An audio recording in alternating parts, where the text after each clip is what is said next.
Christine here with NYP. So today we're going to be discussing the best ways that you can train your dog to properly walk on a leash. Walking should be a part of your dog's daily life, and it's something that you both should enjoy and look forward to, so it's important that you take the time to properly train your dog in this area.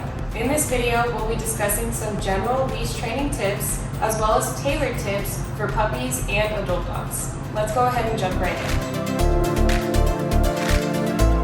Okay, so my first tip would be to make sure that you use the right equipment. I prefer a harness because they're known to do a lot less damage in terms of choking, and they're a lot easier on your dog's body if they start pulling on the leash. So this would maybe be a good option to start with, and then you could graduate to a collar when they know how to walk on the leash properly. The next thing you're going to want to look into is a proper lead. This, for example, is very small and very short, so it's best for dogs who don't weigh much. Leroy would probably even be too big for this at this point. This is something that I used whenever he was a real small puppy. So, for instance, if you've got a German Shepherd puppy, you're going to want a thicker and maybe a little bit longer lead than this one. You can also use a retractable lead. I like to use those because you can mitigate how far your dog is able to get from you.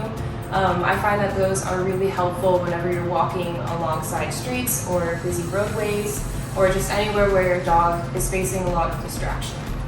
So my second tip would be to make sure that you begin your leash training inside first. You don't want to go outside because outdoors poses a lot of distractions for your dog, and they'll probably have a pretty hard time trying to get through the training. Also, this gives them the opportunity to adjust to their new equipment, so if they're not comfortable in their collar or harness yet, you probably would want to bring them outside. So my last and final general tip would be to make sure that you don't replace your dog's regular exercise with the leash training. You still want to keep having fun with them and playing with them, giving them exercise in other forms and other fun activities, and you don't want to just start using your leash training as their only form of exercise. So, when it comes to puppies, they have a very short attention span, so you're going to want to keep your sessions short. You also want to allow some time for them to have breaks and naps in between your training sessions. And when you're working with a puppy, you also want to make sure that you keep things positive and you always end those sessions on a high note. So my second tip would be to make sure that you use high value treats. You're going to want to keep your puppy engaged and interested in the training with something tasty. I recommend using Duke's Mini Naturals. They're great because every treat is less than 3 calories, so you won't be putting on a whole lot of weight. Or our very own NYP chicken jerky treats. I also love these because they're super easy to dice up, so you can take along a bunch of little pieces on your leash training. Lastly, I'd like to recommend that if you're working with a puppy, you need to understand their regular urges. So be patient with your puppy. Puppies get distracted really easily, they're checking out their new environment, they're learning how to use their senses, so just be understanding and patient with them.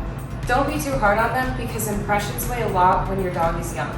You want to create positive experiences with them on the leash so that they'll enjoy going outside with you and on walks.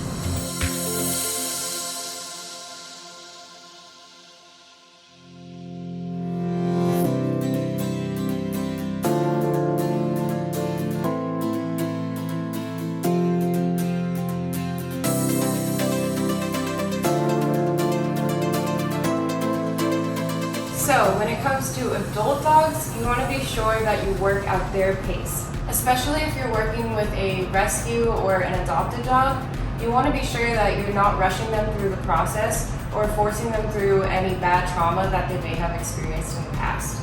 My second tip for leash training adult dogs would be to make sure that you don't resort to punishment. I know that it might be easy to assume that because your dog is older, they should be able to progress through the training easier or faster, but the truth of the matter is that is not at all the case. So be sure that you're not forcing your dog through anything and you're not losing your temper with them. You don't want to resort to punishment because that could create a really negative association with leash training. Finally, you want to make sure that you do consider your dog's health before you embark on any strenuous training. Leash training an adopted or an older dog, they might have faced some prior injuries, so just be sure that you have your dog evaluated by a veterinarian or a professional before you embark on your leash training journey. Thank you so much for tuning into this video. I really hope that you learned something useful when it comes to leash training your dog. Be sure to comment your experience with these tips, and I can't wait to hear of your success.